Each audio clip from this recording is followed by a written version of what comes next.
Hi everyone, we are back with, these are going to be some mixed media tags. I got a personal message from one of the people who is subscribed to my channel, and I am subscribed to hers. Her name is Martina Huppertova. I don't know how you say it, but that's how I like to say it. She wanted some tags, so right now I'm currently using 3 different colors: worn, lipstick, picked raspberry, and spun sugar distress inks. I just put them on my craft mat and just pounced them in, dried the color, pounced them back in. And then I used the leftovers for a watercolory look on another tag. I'm using watercolor paper. I have no clue if it's cold press, first cold press, 160,000 pounds. I don't know. It's watercolor paper. I wanted something sturdy because I was sending it to the Czech Republic, so it needed to be able to hold up through the mail. But Martina also didn't want them to be two-dimensional, so I am using some color, probably picked raspberry, on this Hero Arts Flourish stamp, and I give it a spritz with water so it was kind of loose and watercolory. Okay, so now I am just using a little bit of black soot distress ink on this really cool stamp. I love this stamp. Actually, that's weathered wood, and I didn't like how light it was, so I go back in with black soot. And this is, you guys have seen this by now, it's an alphabet stamp I got on clearance for $2, and it was used, and it made me happy. Okay, so this is a stencil from Dreamweavers, something. It's a brass stencil, and I also got this for $2. It was a $2 day. And I am using my Viva Decor Inca Gold through that stencil with a little bit of cut and dry foam. And I've never really used that Inca Gold. I use it every once in a while, but see how gritty it looks? I'll show you how to fix that later. So I was like, well, let's see what this stuff does. So I spritzed it down with water and did a little flicking, some splattering on that other tag. And then, well, let's see how it works as kind of a wash when I drag it through it. I did a little bit more to my craft mat because it wasn't colorful enough. And if my voice sounds differently, it's because I just woke up. So, yeah. So then I kind of used it as a paint and then dipped it back in and used my finger. You know, every single technique you could manage, that's what I did with that. So, and that's how it came out. It actually came out pretty cool, kind of shiny. So as you can see, I added some machine stitching to that one on the right with my sewing machine. I love my sewing machine. So then with this Inca Gold, you need to buff it out with a piece of paper towel once it's dry. And it polishes up really nicely. It shines really, really beautifully. It looks great. So then I took a little bit of, I think I was using archival ink just to go around the edges. And this is Jacquard textile paint. It's fluorescent red, and the seal that's on the top when you open it, it fell onto my tag, and I was like, oh, well, I guess I'm using this as an applicator, so I did. It came out random and cool. Ooh, that's hot. Hot, hot, hot pink. I love that color. This is the same pink that I used on my abstract canvas. So then I just had some black soot distress ink on my craft mat, and again doing the, I think they call it the wrinkle-free distress technique. You just pounce it and then dry it, and pounce it and dry it. Then I'm using a little bit of that cut and dry foam through an Wow Studio stencil. Her website's umwowstudio.com, and that stencil is called the Hexagon Confetti Stencil. I abuse it. It's currently sitting on my desk right next to me. So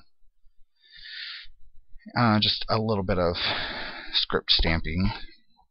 So I sewed a piece of, I did some sewing around the edges of this one, obviously, and then I sewed a piece of watercolor paper and then creased it with the end of my paintbrush. I couldn't find my bone folder. And then I decided, okay, I'm going to give it a shot with my handwriting.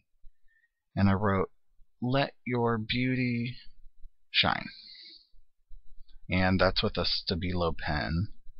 So it's water soluble. Be careful, Martina, it's water soluble.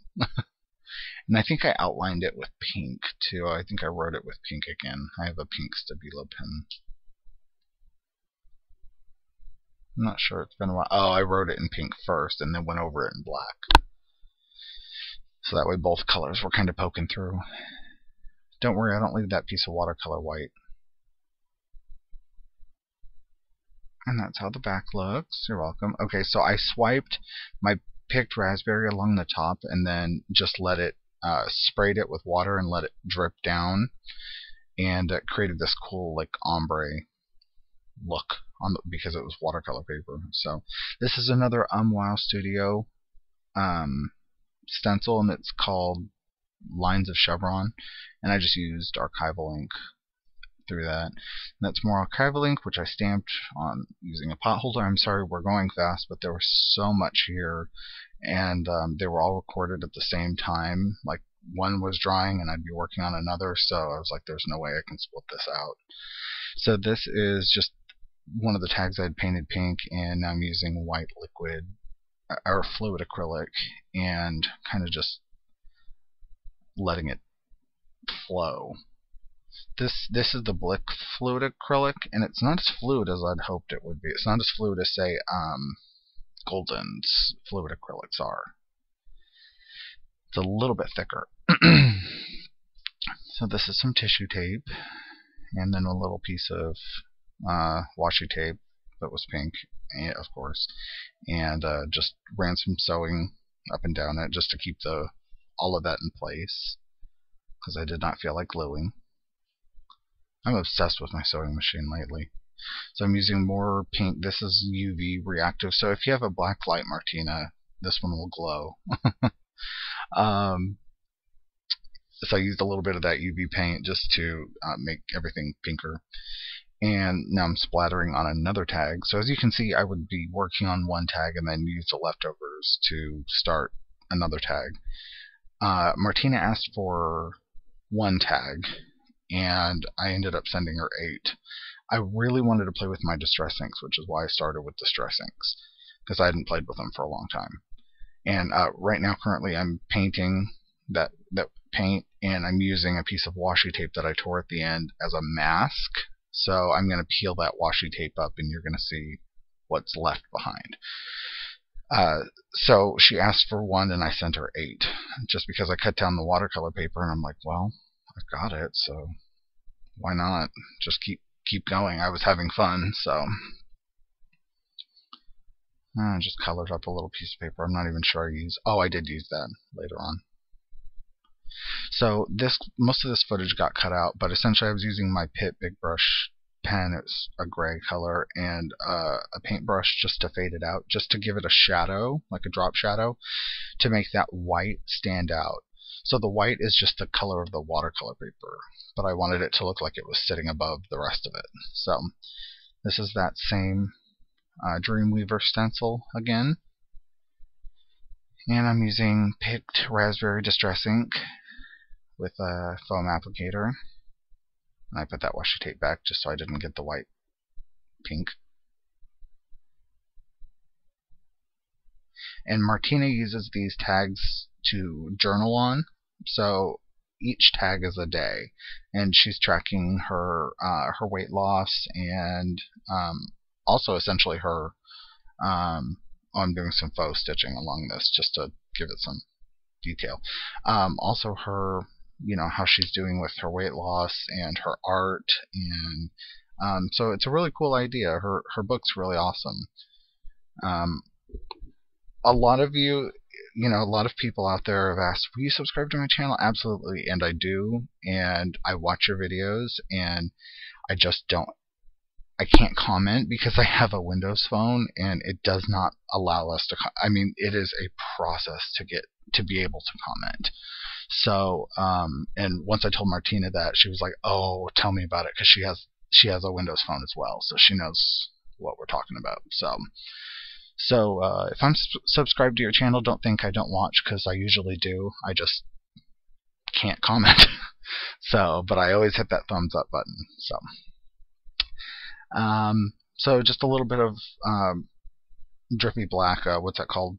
Fluid acrylic, and I splattered it everywhere. I went splatter happy. As you could tell when I was yammering on about being subscribed to people's channels, I was dripping it along that one drippy tag. So yeah, I don't know what I'm doing right now. This is the time I should have been yammering on.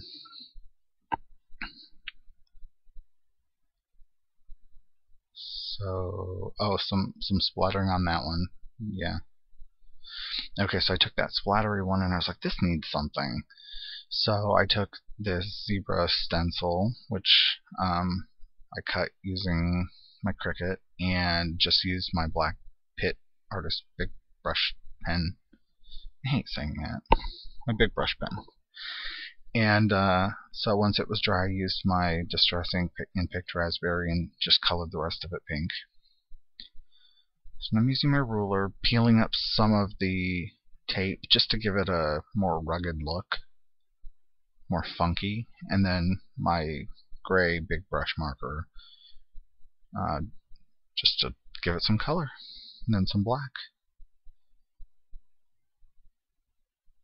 Then I think I went around the edges with archival ink.